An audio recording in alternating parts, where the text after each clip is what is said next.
जय हिंद। आज हम क्लास 10th फिजिक्स का जो फर्स्ट चैप्टर है प्रकाश का अपवर्तन, इस अध्याय से जितने भी ऑब्जेक्टिव जो 21 फरवरी को पूछा जाएगा आपके बिहार बोर्ड में, उस सारे ऑब्जेक्टिव पर हम बात करने वाले हैं। आप अगर ये जितना हम ऑब्जेक्टिव बता रहे हैं 40 ऑब्जेक्टिव आप देख रहे हैं, 40 प्लस ऑब्जेक्टिव लिखा हुआ है। अगर आप इस सारे ऑब्जेक्टिव को देख लेते हैं तो आपके एग्जाम में इससे बाहर एक भी जो 21 फरवरी की होने वाली है, आपके एग्जाम में इस चैप्टर से एक भी बाहर ऑब्जेक्टिव नहीं जाएगा। तो उम्मीद करते होंगे आप लोग इस वीडियो को पूरे देखिएगा। तो चलिए सबसे पहला जो प्रश्न है, कह रहा है कि दर्पण सूत्र निम्न में से कौन है। दर्पण सूत्र आप जानते होंगे, प्रकाश का जो परावर्तन है उसमें कह रहा है दर्पण सूत्र निम्न में से कौन सा है। तो फर्स्ट ऑप्शन है ए बटे भी बराबर है 1/f प्लस 1/u। ये ऑप्शन नहीं होगा क्योंकि 1/v बराबर नहीं होता है 1/f बराबर, तो ऑप्शन ये नहीं होगा। बी देखते हैं, कह रहा है 1/f बराबर 1/v माइनस 1/u। ये भी नहीं होगा क्योंकि बीच में क्या है, माइनस का चिन्ह लगा हुआ और दर्पण में होता है प्लस। देखिए सी ऑप्शन देखिए 1/v plus 1/u plus 1/v बराबर 1/f है। इसमें दिया गया है, या इसको हम ऐसे भी लिख सकते हैं जो क्योंकि दोनों बराबर है तो 1/f को इस साइड भी ले सकते हैं, और जो 1/u प्लस 1/v दिया गया है उसको उस पार भी बराबर ले जा सकते हैं। इसलिए इसका आंसर क्या हो जाएगा, ऑप्शन नंबर सी इसका राइट आंसर हो जाएगा, option number C. 2 number question है, कह रहा है दर्पण आवर्धन का सूत्र होते हैं। जो दर्पण आवर्धन का जो सूत्र है उसका फॉर्मूला क्या होता है। आप जानते हैं आवर्धन जो है हम उसको m से सूचित करते हैं, और m जो है m का फॉर्मूला हमसे पूछ रहा है। तो ए ऑप्शन में है m बराबर है v बाई यू, और b में है माइनस v बाई यू, और c में है माइनस u बाई v बराबर m, और d में है माइनस v बाई u बराबर m। तो आप लोग जानते हैं जो दर्पण का आवर्धन होता है वो माइनस में होता है। किस में होता है, माइनस में। तो माइनस में क्या होता है, माइनस v बाई u होना चाहिए। तो शुरू में है v बाई u है, प्लस में है, इसलिए यह ऑप्शन नहीं होगा। इसमें u को ऊपर कर दिया है, u को ऊपर कर दिया गया है इसमें, इसलिए यह भी ऑप्शन 2 नंबर नहीं होगा। इसमें कह रहा है इसमें भी माइनस u को ऊपर कर दिया है। ऑप्शन नंबर डी ही एक ऐसा ऑप्शन है जिसमें v भी है और u भी है, और उसके बाद माइनस जो है v में माइनस लगा हुआ है, इसलिए इसका राइट आंसर हो जाएगा माइनस v बाय u बराबर m है, या दोनों बराबर है तो बराबर m इधर भी कर सकते हैं। तो इधर क्या आएगा, m बराबर माइनस v बाई u। सिर्फ ये फंसाने के लिए ऐसा दिया गया है कि माइनस v बाई यू बराबर m, बात वही हुआ, या m बराबर आप माइनस v बाई यू कहिए या माइनस v बाई यू बराबर m कहिए। नेक्स्ट क्वेश्चन को बढ़ेंगे। 3 नंबर क्वेश्चन कह रहा है वस्तु दूरी हमेशा होती है। जो वस्तु दूरी है दर्पण से वो हमेशा क्या होती है, धनात्मक होती है, ऋणात्मक तथा धनात्मक दोनों होगी या ऋणात्मक होगी। तो आप जानते होंगे जब क्लास किए होंगे आपको पता होगा जो वस्तु दूरी है हमेशा ध्रुव से मापी जाती है। कोई भी दूरी हो हमेशा ध्रुव से मापी जाती है, और खास करके वस्तु दूरी जो होती है हर दर्पण के लिए क्या होती है, ऋणात्मक होती है। क्या होती है, ऋणात्मक होती है, इसलिए इसका ऑप्शन सी हो जाएगा। क्या हो जाएगा, ऑप्शन नंबर सी, 3 का सी हो जाएगा। नेक्स्ट क्वेश्चन को बढ़ेंगे। क्वेश्चन नंबर 4 क्या कह रहा है, 4 कह रहा है दर्पण के कितने प्रकार होते हैं। आप जानते होंगे दर्पण के कितने प्रकार होते हैं, 2 प्रकार होते हैं। समतल दर्पण होता है, गोलीय दर्पण होता है। क्या होता है, समतल दर्पण और गोलीय दर्पण, दर्पण के 2 प्रकार होते हैं। ऑप्शन नंबर डी इसका राइट आंसर हो जाएगा। 5 नंबर क्वेश्चन कह रहा है कि साइड मिरर, यानी इसका हिंदी होता है पश्चिदृश्य दर्पण, साइड मिरर के रूप में किसका उपयोग किया जाता है। तो आप लोग जानते हैं साइड मिरर जो है मतलब गाड़ी के वाहनों में किया जाता है, और कौन सा दर्पण रहती है, उत्तल दर्पण रहती है, यानी ऑप्शन नंबर बी में है उत्तल दर्पण, इसलिए उत्तल दर्पण का उपयोग करते हैं जिससे हमें बड़ा वस्तु भी छोटा होकर दिखाई पड़े और एक्सीडेंट से बच सके। अब बढ़ते हैं नेक्स्ट क्वेश्चन को, क्वेश्चन नंबर 6 की ओर। 7 नंबर क्वेश्चन कह रहा है कि फोकस यानी एफ वक्रता त्रिज्या की क्या होती है। आप जानते हैं जो फोकस होती है वक्रता त्रिज्या यानी आर की क्या होती है, दुगुनी होती है। क्या होती है, दुगुनी होती है। ऑप्शन नंबर ए ही इसका राइट आंसर हो जाएगा। जो वक्रता त्रिज्या फोकस एफ जो है वक्रता त्रिज्या की क्या होती है, दुगुनी होती है। क्या होती है, दुगुनी होती है। ऑप्शन नंबर ए इसका राइट आंसर हो जाएगा। नेक्स्ट क्वेश्चन को बढ़ेंगे। क्वेश्चन नंबर 8, इसका जो 7 का जो ऑप्शन है दुगुनी नहीं होगी, आधी हो जाएगी। क्या हो जाएगी, आधी हो जाएगी, क्योंकि फोकस कह रहा है वक्रता त्रिज्या यानी आर जो है उसकी आधी होती है वक्रता त्रिज्या, तब होता है यानी 2f बराबर 1 r होता है। यानी वक्रता त्रिज्या क्या होती है, फोकस जो है फोकस यानी f वक्रता त्रिज्या की आधी होती है। क्या होती है, वक्रता त्रिज्या की आधी होती है। अब नेक्स्ट क्वेश्चन के बढ़ेंगे। 8 नंबर क्वेश्चन कह रहा है हजामती दर्पण के रूप में किस दर्पण का उपयोग किया जाता है। तो आप जानते हैं कि हजामती जो दर्पण है, यानी मतलब जो सैलून में लगा रहता है दर्पण, उसी को हम क्या कहते हैं, हजामती दर्पण कहते हैं। हजामती दर्पण का हम उपयोग, अवतल दर्पण का उपयोग हजामती दर्पण के रूप में करते हैं। ऑप्शन नंबर ए में है अवतल दर्पण, इसलिए ऑप्शन नंबर ए हो जाएगा अवतल दर्पण के रूप। यह क्वेश्चन कम से कम 3-4 बार बिहार बोर्ड में पूछा जा चुका है, इसलिए आप इसे नजरअंदाज नहीं कर सकते हैं। हजामती दर्पण जब भी आपसे पूछे या कहे ये सैलून में लगाने वाला दर्पण, तो आपको बोलना है अवतल दर्पण लगता है। नेक्स्ट क्वेश्चन की ओर बढ़ेंगे। क्वेश्चन नंबर 9 कह रहा है फोकस और वक्रता त्रिज्या के बीच संबंध है। जो फोकस होती है एफ और वक्रता त्रिज्या यानी आर जो होती है, उसके बीच संबंध क्या है। कह रहा है R/2 बराबर एफ, यानी सही है। जो एफ है त्रिज्या क्या है, आधी है, क्या है, आधी है। और कह रहा है एफ बराबर R/2, बात वही है, सिर्फ इसको क्या किया, बराबर इस साइड पलट दिया और R/2 को इधर कर दिया है। सिर्फ बात वही सेम ही बात है। उसके बराबर कर रहा है R बराबर 2F, ये भी बात सेम ही है। मतलब जो एक R है वो 2F के बराबर है, ये भी बात ऑप्शन नंबर सी भी सही है, इसलिए ऑप्शन नंबर डी इसका क्या होगा, सही आंसर हो जाएगा। नेक्स्ट क्वेश्चन की ओर बढ़ेंगे। क्वेश्चन नंबर 10 कह रहा है कि हमेशा किस दर्पण में आभासी प्रतिबिंब बनता है। ऐसा कौन सा दर्पण है जो हमेशा आभासी यानी काल्पनिक प्रतिबिंब बनाता है। तो अवतल दर्पण नहीं होगा, हमेशा तो अवतल दर्पण नहीं बनाता है, कभी कभी बनाता है। उत्तल दर्पण जो है हमेशा प्रतिबिंब बनाता है, और समतल दर्पण भी जो है हमेशा क्या बनाता है, आभासी प्रतिबिंब बनाता है। इसलिए बी और सी दोनों हो जाएगा, क्या हो जाएगा, बी और ऑप्शन नंबर सी दोनों हो जाएगा। यहाँ पे बी और सी होना चाहिए, ऑप्शन नंबर डी हो जाएगा, यानी बी और सी दोनों हो जाएगा। जो उत्तल दर्पण है और जो अवतल दर्पण है, सॉरी समतल दर्पण है, ये दोनों दर्पण हमेशा वस्तु की काल्पनिक प्रतिबिंब बनाती है। नेक्स्ट क्वेश्चन को बढ़ेंगे। 11 नंबर क्वेश्चन कह रहा है कि कौन सा दर्पण वास्तविक और आभासी प्रतिबिंब दोनों बना सकता है। ऐसा कौन सा दर्पण है जो वास्तविक बना सकता है और आभासी भी बना सकता है। ऐसा एक ही दर्पण है जो वास्तविक और आभासी दोनों बना सकता है, वो दर्पण है अवतल। क्या है, अवतल। यहाँ ऑप्शन देखिए, कह रहा है अवतल उत्तल दोनों, ये नहीं होगा। कह रहा उत्तल, ये भी नहीं होगा। चाहे सिर्फ क्या होना चाहिए, ऑप्शन नंबर सी अवतल ही होगा, जो क्या है, वस्तु की वास्तविक प्रतिबिंब और वस्तु की आभासी प्रतिबिंब यानी real image and virtual image दोनों फॉर्म कर सकती है। नेक्स्ट क्वेश्चन 12 नंबर क्वेश्चन कह रहा है कि वायु में प्रकाश की चाल कितनी होती है। जो वायु में प्रकाश चाल है, आप जानते होंगे वायु में प्रकाश चाल कितनी होती है, 3×10�8 मीटर प्रति सेकेंड होता है। देखिए यहाँ क्या है, 3.5 है और इसमें 2.5 है और इसमें भी 2 है। ये दोनों तो 2.2 वाला तो होगा नहीं, बच गया 3.8 होना चाहिए, लेकिन 3.5 है। ऑप्शन के हिसाब से ऑप्शन नंबर ए ही होना चाहिए। आप कहिएगा कि इसमें 3×10�8 होना चाहिए, 10�8, लेकिन जो आपको ऑप्शन में रहे उसके नज़दीकी मारना चाहिए, क्योंकि यहाँ 3 कितना कम रहा है, बस 0.3 कम रहा है इसमें, इसलिए यहाँ लगभग 3.5×10⁸ मीटर प्रति सेकेंड इसका राइट आंसर हो जाएगा। नेक्स्ट क्वेश्चन की ओर बढ़ेंगे। क्वेश्चन नंबर 13 कह रहा है किस दर्पण का परावर्तक सतह धसा होता है।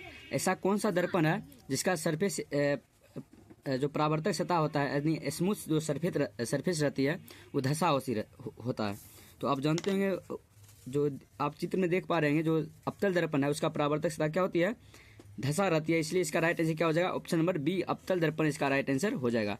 क्योंकि अवतल दर्पण सॉरी ऑप्शन नंबर सी इसका राइट आंसर हो जाएगा, अवतल दर्पण। यानी अवतल दर्पण जो होती है उसकी परावर्तक सतह स्मूथ सरफेस जो होती है वो अंदर की ओर धसी होती है। क्वेश्चन नंबर 14 की ओर बढ़ेंगे। 14 नंबर क्वेश्चन कह रहा है कि गोलीय दर्पण कितने प्रकार के होते हैं। आप जानते होंगे गोलीय दर्पण 2 प्रकार की होती है, और उत्तल और अवतल दर्पण यानी गोलीय दर्पण कितने प्रकार की होगी, 2 प्रकार की होगी। ऑप्शन नंबर ए होगा, ऑप्शन नंबर ए में है 2 प्रकार, इसलिए 14 का आंसर क्या हो जाएगा, ए हो जाएगा, यानी गोलीय दर्पण 2 प्रकार की होगी।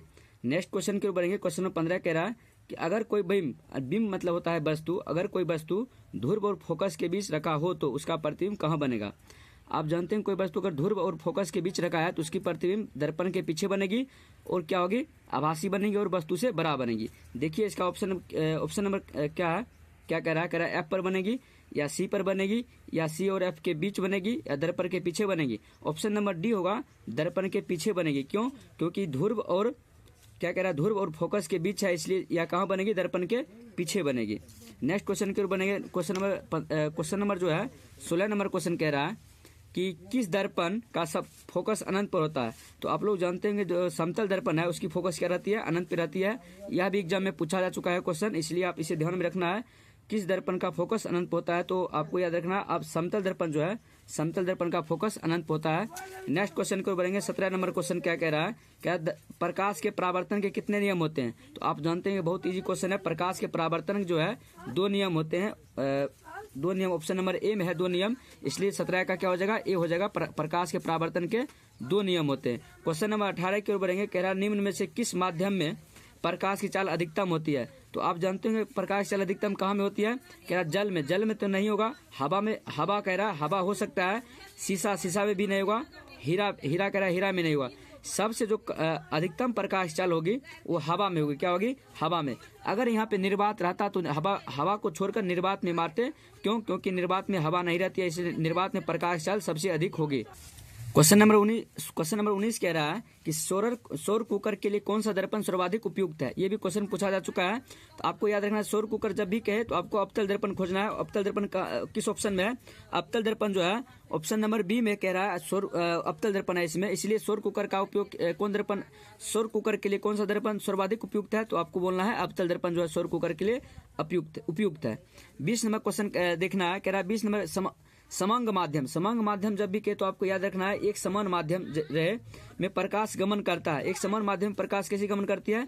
सरल रेखा में गमन करती है। ऑप्शन नंबर ए, सरल रेखा मतलब एक सीधी रेखा में गमन करेगी समांग माध्यम। समांग माध्यम मतलब हुआ अगर जल है तो जल, अगर पानी है तो पानी, और वायु में है तो वायु में, इसी को कहते हैं समांग माध्यम। अगर एक समान माध्यम रहे तो एक वहाँ जो प्रकाश की जो रेखा है, किरण है, एक सरल रेखा में गमन करेगी। सरल रेखा मीन्स एक सीधी लाइन में गमन करेगी, इधर उधर नहीं होगी। ये भी एग्जाम में क्वेश्चन पूछा जा चुका था। अब बढ़ेंगे 21 नंबर क्वेश्चन की ओर। 21 नंबर क्वेश्चन में कह रहा है परावर्तन के नियम से संबंधित होता है। जो परावर्तन का नियम है उसमें क्या प्रकाश का परावर्तन के नियम के बारे में बोल रहा है। जो प्रकाश का परावर्तन का नियम क्या होता है? आपतन कोण बराबर परावर्तन कोण होना चाहिए। ऑप्शन नंबर ए में ही है आपतन कोण बराबर परावर्तन कोण, यानी ऑप्शन नंबर इसका ए हो जाएगा। प्रकाश के परावर्तन का नियम से जो सेकेंड नियम कह रहा है आपतन कोण बराबर परावर्तन कोण, यानी कोण आई बराबर कोण आर। क्वेश्चन नंबर 22 में कह रहा है प्रकाश तरंग का उदाहरण है। जो प्रकाश तरंग है उसके उदाहरण क्या है? कह रहा ध्वनि तरंग तो नहीं होगा, विद्युत चुंबकीय तरंग होगा। क्या होगा? विद्युत चुंबकीय तरंग। ऑप्शन नंबर बी हो जाएगा। ये भी क्वेश्चन, जितना भी क्वेश्चन बता रहे हैं ये सारा का सारा बिहार बोर्ड में पूछा जा चुका है, इसलिए आप ध्यान में रखना है। प्रकाश जो तरंग है किसका उदाहरण है? तो आपको बोलना है विद्युत तरंग, चुंबकीय तरंग का एक उदाहरण है। 23 नंबर क्वेश्चन की ओर बढ़ेंगे। 23 नंबर क्वेश्चन कह रहा है दर्पण के सामने किसी भी दूरी पर स्थित वस्तु का प्रतिबिंब सीधा प्रतीत होता है तो वहाँ दर्पण होगा। तो ऐसा कौन सा दर्पण है जिस दर्पण के सामने हम कोई वस्तु रखेंगे तो उसका प्रतिबिंब जो है हमेशा सीधा प्रतीत होगी? तो वह केवल कौन दर्पण है? केवल समतल दर्पण है, जो हमेशा क्या होगी, मतलब वस्तु के समान आकार की प्रतिबिंब प्राप्त होगी। ऑप्शन नंबर ए में है केवल समतल दर्पण। समतल दर्पण होगी जो किसी भी दूरी पर हम रखेंगे वस्तु के समान आकार की उसकी प्रतिबिंब बनेगी। 24 नंबर क्वेश्चन कह रहा है कि निम्नलिखित में किस माध्यम में प्रकाश की चाल सबसे अधिक होती है? तो देखिए इसमें निर्वात दिया गया, वायु नहीं दिया गया, इसमें क्या दिया गया? निर्वात। कांच में तो नहीं होगी, पानी में नहीं होगी, लोहा में भी नहीं होगी, और निर्वात में डी नंबर ऑप्शन निर्वात है। निर्वात का माने जहां वायु उपस्थित नहीं रहती, सिर्फ क्या रहती है? वायु नहीं रहती है, वहाँ प्रकाश चाल क्या रहती है? अधिकतम रहती है। इसका ऑप्शन नंबर डी हो जाएगा निर्वात। 25 नंबर क्वेश्चन देखना है। 25 नंबर समतल दर्पण द्वारा बना प्रतिबिंब होता है। जो समतल दर्पण है उसके द्वारा बना प्रतिबिंब क्या होगी? आभासी। ऑप्शन नंबर ए में कह रहा है आभासी, वास्तविक, काल्पनिक, और बी और सी दोनों। इसका ऑप्शन हो जाएगा बी और सी दोनों। आभासी अपसारी कह रहा है। क्या कह रहा है? अपसारी। अपसारी मतलब होता है, यहाँ ऑप्शन नंबर डी नहीं होगा, बी और सी नहीं होगा, क्योंकि बी माने वास्तविक तो नहीं बनाएगा समतल दर्पण, हमेशा काल्पनिक बनाता है। ऑप्शन नंबर सी इसका राइट आंसर हो गया, इसलिए डी ऑप्शन नहीं हुआ। क्यों? क्योंकि वास्तविक प्रतिबिंब समतल दर्पण हमेशा नहीं बनाती है, वो हमेशा काल्पनिक प्रतिबिंब बनाती है, इसलिए ऑप्शन नंबर डी नहीं होगा। Option number B, option number C ही सही होगा। 26 नंबर क्वेश्चन की ओर बढ़ेंगे। कह रहा है किसी समतल दर्पण का आवर्धन होता है। ये भी एग्जाम में पूछा जा चुका है। किसी समतल दर्पण जो है, प्लेन मिरर जो है, इसका आवर्धन जो है, मैग्निफिकेशन जो है +1 होता है। क्या होता है? +1 होता है, यानी ऑप्शन नंबर 1 इसका राइट आंसर हो जाएगा। 27 नंबर क्वेश्चन की ओर बढ़ेंगे। कह रहा है कि एक प्रकाश किरण एक समतल दर्पण पर लंबवत आपतित होती है। जो कोई किरण है उस समतल दर्पण क्या होती है? लंबवत आपतित होती है, तो परावर्तन कोण का मान होगा। तो परावर्तन कोण जो है उसका मान 0 हो जाएगा। क्या हो जाएगा? 0, क्योंकि लंबवत आ रही है, एकदम सीधे आ रही है, तो वह क्या होगी? सिर्फ दर्पण से टकराएगी और उसी दिशा में वापस चली जाएगी। आप चित्र में देख पा रहे होंगे, यह समतल दर्पण है। समतल दर्पण में कोई किरण, प्रकाश किरण आ रही है, फिर टकराने के बाद लंबवत आ रही है। कैसी आ रही है? लंबवत, एकदम सीधी आ रही है 90 डिग्री के कोण पे। उसी के बाद फिर दर्पण से टकराने के बाद वह पुनः उसी दिशा में मुड़ जाएगा, यानी इसके जो बीच है 1 भी डिग्री का कोण नहीं बनेगा, नहीं 0 डिग्री का कोण बनेगा, इसलिए इसका राइट आंसर डी हो जाएगा। ऑप्शन नंबर डी, 0 डिग्री के कोण पर वह फिर वापस चली जाएगी। 28 नंबर क्वेश्चन कह रहा है किसी बिंब का अवतल दर्पण द्वारा बना प्रतिबिंब आभासी, सीधा तथा बड़ा पाया गया है तो वस्तु की स्थिति कहाँ होनी चाहिए?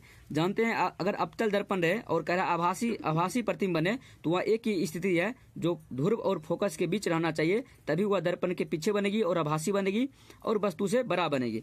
तो ऑप्शन नंबर ए देखते हैं, ए में क्या कह रहा है? ऑप्शन कह रहा है मुख्य फोकस तथा वक्रता केंद्र के बीच होने चाहिए, नहीं वक्रता केंद्र नहीं होने चाहिए।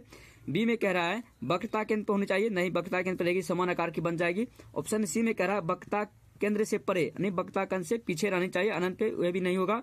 और डी में कह रहा है, ध्यान से देखना है, डी में कह रहा है दर्पण के ध्रुव तथा मुख्य फोकस के बीच, यही ऑप्शन क्या होगा? सही होगा। दर्पण के ध्रुव यानी जो पी है और मुख्य फोकस यानी एफ है उसके बीच रहना चाहिए, तभी जो अवतल दर्पण के द्वारा उसका प्रतिबिंब दर्पण के पीछे आभासी और वस्तु से बड़ी बनेगी।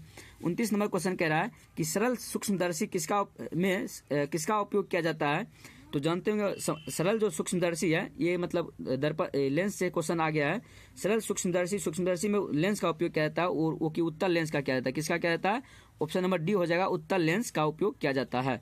30 नंबर क्वेश्चन कह रहा है कि सर्च लाइट का परावर्तक होता है, जो सर्च लाइट होती है उसकी परावर्तक क्या होती है? अवतल दर्पण की होती है। किसकी होती है? अवतल दर्पण की उसकी परावर्तक सतह होती है यानी धसी होती है। 31 नंबर क्वेश्चन कह रहा है दांत विशेषज्ञ किस दर्पण का उपयोग मरीजों के दांत का बड़ा प्रतिबिंब देखने के लिए किया जाता है? बड़ा प्रतिबिंब सिर्फ अवतल दर्पण में बनता है, इसलिए जो चिकित्सक हैं यानी मतलब डॉक्टर हैं अवतल दर्पण का उपयोग करते हैं किसी भी दंत वाले रोगों को उसके दांत देखने के लिए। इसका ऑप्शन नंबर क्या हो जाएगा? बी हो जाएगा, अवतल दर्पण का ही उपयोग करते हैं। 32 नंबर क्वेश्चन देखना है। 32 नंबर क्या कह रहा है क्वेश्चन? कह रहा है निम्न में से किस दर्पण की फोकस दूरी धनात्मक होती है? ऐसा कौन सी दर्पण है जिसकी फोकस दूरी धनात्मक होगी? तो आपको पता होना चाहिए ऐसा एक ही दर्पण है, जो कौन सी दर्पण है? उत्तल दर्पण है जिसकी फोकस जो है धनात्मक होती है। तो आप देख पा रहे हैं यहाँ पे जो फोकस है ये दर्पण के पीछे बन रही है, इसलिए इसका फोकस क्या होगी? धनात्मक होगी। क्या होगी? धनात्मक होगी। यानी ऑप्शन नंबर इसका क्या होगा? ये हो जाएगा उत्तल दर्पण जो है इसकी फोकस क्या होती है? धनात्मक होती है। कैसी होती है? धनात्मक। 33 नंबर क्वेश्चन की ओर बढ़ेंगे। कह रहा है कि यदि किसी बिंब के प्रतिबिंब का आवर्धन ऋणात्मक है तो वह प्रतिबिंब की प्रकृति क्या होगी? अगर करा कोई वस्तु जो है उसकी क्या है? वस्तु के प्रतिबिंब का आवर्धन जो है ऋणात्मक है यानी माइनस में है, तो कह रहा उस वस्तु की प्रकृति क्या होगी? तो आप लोग जानते हैं माइनस में, अगर माइनस में रहने का मतलब क्या होगा? इसका मतलब होता है अवतल दर्पण, क्योंकि प्रतिबिंब का आवर्धन कह रहा है बिंब के प्रतिबिंब जब भी कहे तो दर्पण के नीचे बनती है प्रतिबिंब, तो उसका आवर्धन माइनस में होगा, तो अवतल दर्पण होगा। अवतल दर्पण में कैसा प्रतिबिंब बनता है? वास्तविक और उल्टा, इसलिए इसका ऑप्शन नंबर बी हो जाएगा, अवतल दर्पण। इसका वास्तविक और उल्टा ऑप्शन नंबर बी इसका राइट आंसर हो जाएगा। तो 34 नंबर क्वेश्चन के ऊपर बढ़ेंगे। कह रहा है कि निम्नलिखित में से कौन उत्तल दर्पण की फोकस दूरी जिसकी वक्रता त्रिज्या 32 है? कह रहा जिसकी वक्रता त्रिज्या 32 है और फोकस दूरी हमें ज्ञात करना है। तो आपको पता होगा फोकस दूरी जो होती है वक्रता त्रिज्या क्या होती है? आधी होती है। क्या होती है? आधी। यानी आर दिया है 32 सेंटीमीटर, तो हमें एफ निकालना है। तो यहाँ ध्यान देने वाली बात यह है कि उत्तल दर्पण कह रहा है, क्या कह रहा है? उत्तल दर्पण, और उत्तल दर्पण की फोकस दूरी धनात्मक होती है। यहाँ माइनस भी दिया गया है और प्लस में भी दिया गया है। इसका राइट आंसर क्या होगा? प्लस में हो जाएगा, क्योंकि क्या कह रहा है? उत्तल दर्पण है। क्या है? उत्तल दर्पण है, इसलिए इसका 16, क्योंकि आर है 32, इसलिए इसका एफ क्या हो जाएगा? इसका आधा हो जाएगा 16। और दर्पण क्या है? उत्तल दर्पण है, इसलिए पॉजिटिव में हो जाएगा इसका वैल्यू, इसलिए ऑप्शन नंबर डी इसका राइट आंसर हो जाएगा। 35 नंबर क्वेश्चन की ओर बढ़ेंगे। 35 नंबर को है नई कार्तीय परिपाटी के अनुसार दर्पण के सामने रखे बिंब की दूरी ली जाती है। हमेशा जो है कोई भी कार्तीय चिन्ह परिपाटी जो है दर्पण के सामने रखिए वस्तु बिंब की जो है यानी वस्तु की, बिंब जब भी कहे तो आपको ध्यान में रखना है वस्तु, उसकी दूरी हमेशा क्या ली जाती है? ऋणात्मक लिया जाती है। क्या लिया जाता है? हमेशा ऋणात्मक। कहीं दर्पण कोई भी रहे तो बिंब की जो दूरी है हमेशा ऋणात्मक ही लिया जाएगी। 36 नंबर क्वेश्चन कह रहा है, 36 नंबर कह रहा है किसी कार के अग्रदीप में प्रयुक्त दर्पण निम्नलिखित में से कौन सा है? किसी कार में अग्रदीप मतलब आगे की जो दर्पण रहती है वह कौन सी दर्पण की रहती है? तो आपको याद रखना है अवतल दर्पण की रहती है। ऑप्शन नंबर ए इसका राइट आंसर हो जाएगा अग्रदीप में। 37 नंबर क्वेश्चन की ओर बढ़ेंगे। 37 नंबर क्वेश्चन कह रहा है कि समतल दर्पण की फोकस दूरी होती है, जो समतल दर्पण की फोकस दूरी क्या होती है? अनंत होती है। क्या होती है? अनंत पे होती है। ऑप्शन नंबर ए इसका राइट आंसर हो जाएगा। यह भी बिहार बोर्ड में क्वेश्चन पूछा जा चुका है, इसलिए इसको भी ध्यान रखना है। जब भी आपसे पूछे समतल दर्पण की फोकस कहाँ होती है, आपको बोलना है अनंत पे होती है, और समतल दर्पण की आवर्धन क्या होती है? +1 होती है।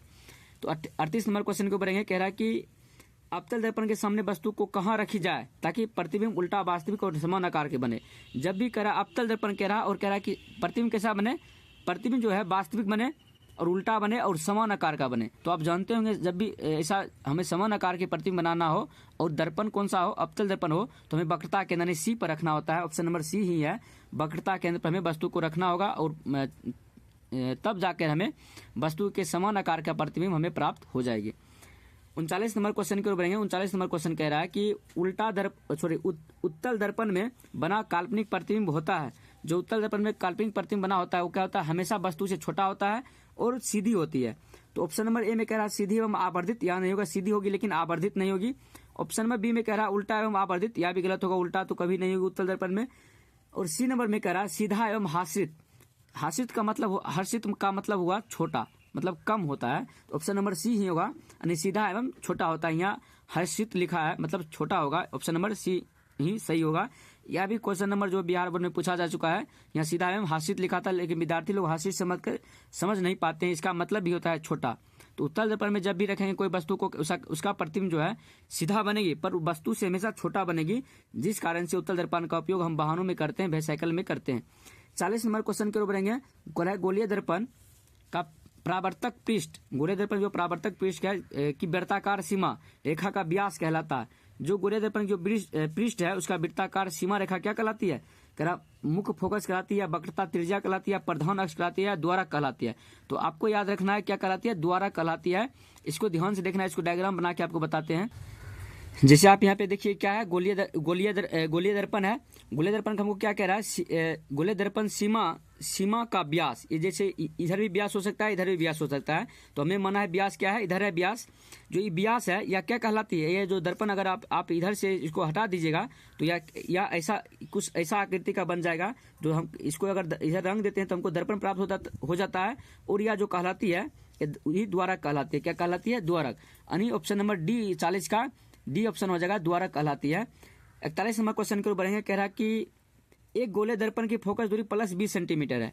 कोई ऐसा गोलीय दर्पण है जिसकी फोकस दूरी जो है +20 सेंटीमीटर है, तो वो गोलीय दर्पण कैसा होगा। जब भी फोकस दूरी प्लस में रहे तो आपको उत्तल दर्पण ध्यान में रखना होगा। जो कन्वेक्स मिरर है उसको ध्यान में रख के आपको यह क्वेश्चन सॉल्व करना होगा, क्योंकि फोकस दूरी जो है कह रहा क्या है, धनात्मक है। प्लस यहाँ दिखाई पड़ रहा है, +20 सेंटीमीटर है, तो उत्तल दर्पण ही होगी। तो कह रहा है वो गोलीय दर्पण कौन सा दर्पण होगा, तो ऑप्शन नंबर ए होगा, उत्तल दर्पण। क्योंकि अवतल दर्पण जो होती है उसकी फोकस दूरी होती है, यानी फोकल लेंथ होती है जो ऋणात्मक होती है, लेकिन जो उत्तल दर्पण है उसकी फोकस दूरी धनात्मक होती है।